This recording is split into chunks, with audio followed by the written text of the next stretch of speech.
हमारे YouTube channel में आप सभी का स्वागत है। जो भी हमको इस वीडियो में देख रहे हैं उन सभी को हमारी तरफ से राम राम।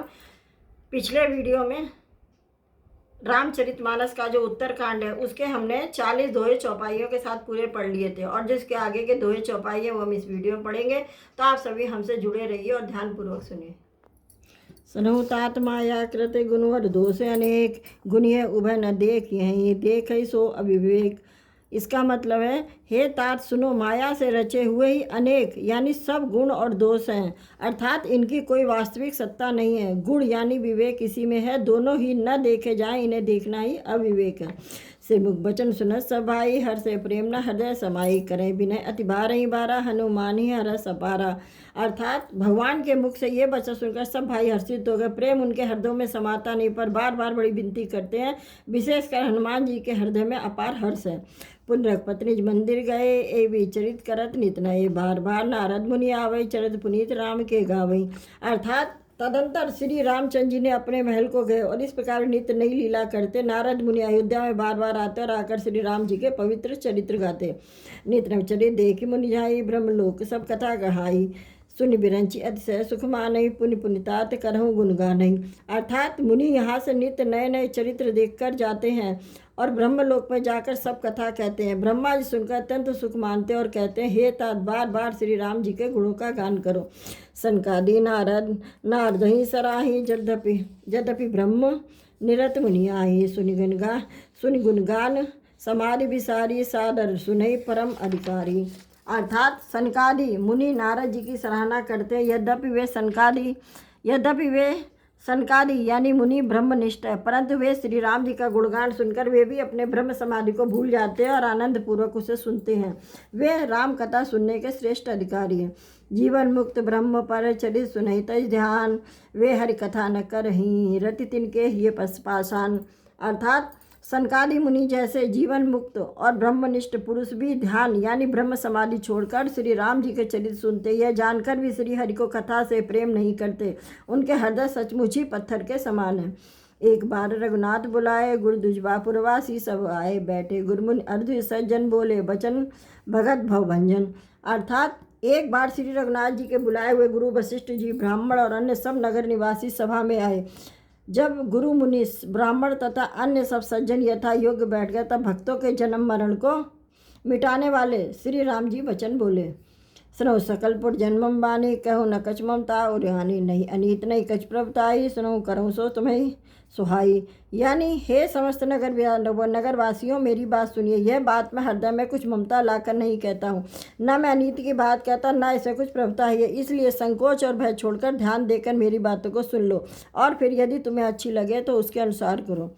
सोई सेवक प्रियतमम सोई, मम अनुशासन माने जोई, जो अनीत कछ भासो भाई, तो मैं बरजो भय विसराई। अर्थात वही मेरा सेवक और वही प्रीतम है जो मेरी आज्ञा माने। हे भाई, यदि मैं कुछ अनीत की बात कहूँ तो भय बुलाकर बेखटके मुझे रोक देना।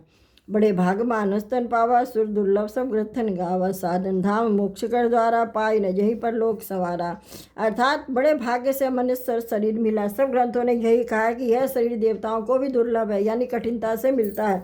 यह साधन का धाम और मोक्ष का दरवाजा है। इसे पाकर भी जिसने परलोक ना बना लिया, सो परत्र दुख पावही, सिर धुन धुन पछताई, कालही कर्महि ईश्वरहि, मिथ्या दोष लगाई। अर्थात वह परलोक में दुख पाता है, सिर पीट पीट कर पछताता तथा अपना दोष न समझकर काल पर कर्म पर और ईश्वर पर मिथ्या दोष लगाता है। ऐतन कर फल विषय न भाई, सर्व गऊ स्वल्प अति अंत दुखदाई, नर्तन पाई विषय मन देही, पलटि सुधाते सठ बिसलेही। अर्थात हे भाई, इस शरीर के प्राप्त होने का फल विषय वियोग नहीं। इस जगत के भोगों की तो बात ही क्या, स्वर्ग का भोग भी बहुत थोड़ा और अंत में दुख देने वाला था। जो लोग मनुष्य शरीर पाकर विषयों में मन लगा देते, मूर्ख अमृत को बदलकर विष ले लेते हैं। ताहि कहो बल कहे न कोई, गुंजा ग्रही परस मनि खोई, आकर 4,84,000 जो निभ्रमति है जीव अविनाशी। अर्थात जो पारसमणि को खोकर बदले में गुंची ले लेता है, उसको कभी कोई भला बुद्धिमान नहीं कहता है। यह अविनाशी जीव यानी अंडा स्वेद जरायुज और उद्भिद 4 खानों और 84 लाख योनियों में चक्कर लगाता है। फिर सदा माया पर प्रेरा, काल कर्म स्वभाव गुण में गुण गेरा, कभू कर कर रानर देही, देत ईस बिनु हेतु सुनेही। अर्थात माया की प्रेरणा से काल कर्म स्वभाव और गुण से घिरा हुआ, अर्थात इनके वश में हुआ, यह सदा भटकता है। बिना ही कारण स्नेह करने वाले ईश्वर कई बिरले ही दया करके इसे मनुष्य का शरीर देते हैं।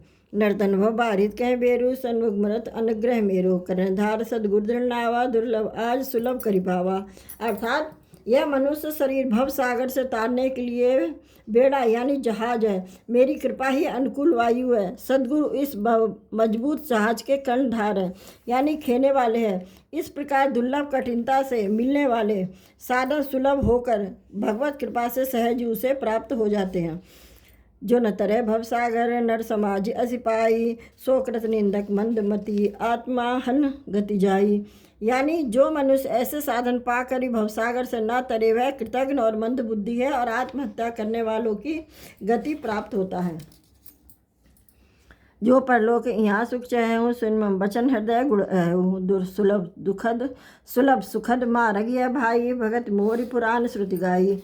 अर्थात यह यदि परलोक में यहाँ दोनों जगह सुख चाहते हो तो मेरे वचनों को सुनकर उन्हें हृदय में दृढ़ता पकड़ कर रखो।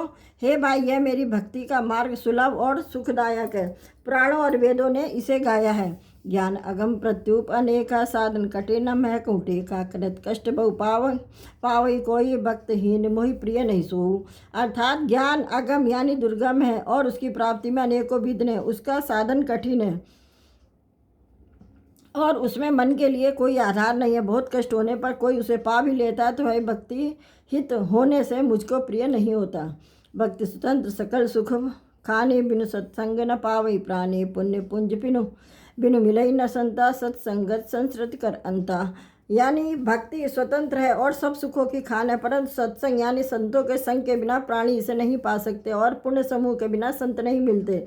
सत्संगति ही संस्कृत यानी जन्म मरण के चक्कर का अंत करती है।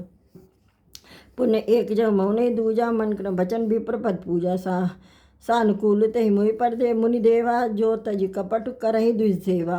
अर्थात जगत में पुण्य एक ही है, उसके समान दूसरा कोई नहीं। वह मन कर्म और वचन ब्राह्मणों के चरणों की पूजा करना। जो कपट का त्याग करके ब्राह्मणों की सेवा करता है उस पर मुनि और देवता सदा प्रसन्न रहते हैं। और एक गुपुत पर मत सबई कहूँ कर जोरी, शंकर भजन बिना नर भगत न पावई मोरी। अर्थात और भी एक गुप्त मत है, मैं उसे सबसे हाथ जोड़कर कहता हूँ कि शंकर जी के भजन बिना मनुष्य मेरी भक्ति नहीं पाता है। कहूँ भगत पथ कवन प्रयासा, जोग न मख जप तप उपवासा, सरल स्वभावना मन कुटलाई, जथा लाभ संतोष सहाय। अर्थात कहो तो भक्ति मार्ग में कौन सा परिश्रम है। इसे न योग की आवश्यकता है, न यज्ञ की, न तप की और न उपवास की।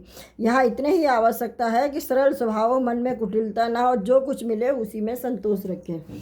मोरदास कहाई न आशा, करे सो कहूँ कहा विश्वासा, बहुत कहूँ का कथा बढ़ाई, यही आचरण बस से मैं भाई। अर्थात मेरा दास कहलाकर यदि कोई मनुष्यों की आशा करता है तो तुम ही कहो उसका क्या विश्वास। अर्थात उसकी मुझ पर आस्था बहुत ही निर्बल है। बहुत बात भड़कर क्या कहूँ, हे भाई मैं तो उसी आचरण के बस में हूँ। बैर न विग्रह आसन त्रासा, सुख में ताई सदा सहवासा, अनारंभ अनिकेता मानी, अनप अरोष दक्ष विज्ञानी। अर्थात न किसी से बैर करे, न लड़ाई झगड़ा करे, न आशा रखे, न भय करे, उसके लिए सभी दिशाएं सदा सुखमयी हैं। जो कोई भी आरंभ यानी फल की इच्छा से कर्म नहीं करता, जिसका कोई अपना घर यानी जिसकी घर में कोई ममता नहीं है, जो मानहीन पापहीन और क्रोधहीन है, जो भक्ति करने में निपुण और विज्ञानवान है। प्रीत सदा सज्जन संसर्गा, तरण सम विषय स्वर्ग अपवर्गा, भगत पक्ष हट नहीं सटता, ये दुष्ट तर्क सब दूर बहाई। यानी संत जनों के सत्संग यानी सत्संग से जिसे सदा प्रेम है, जिसके मन में सब विषय यहाँ तक कि स्वर्ग और मुक्ति तक भक्ति के सामने तरण के समान है, जो भक्ति के पक्ष में हट करता है, दूसरों के मत का खंडन करने की मूर्खता नहीं करता, तथा जिसने सब कुतर्कों को दूर बहा दिया है। तो आइए आज के दोहे चौपाई हम यही समाप्त करते हैं। इसके आगे के जो दोहे चौपाई वो हम अगले वीडियो पढ़ेंगे। तब तक के लिए आप सभी को जय श्री राम।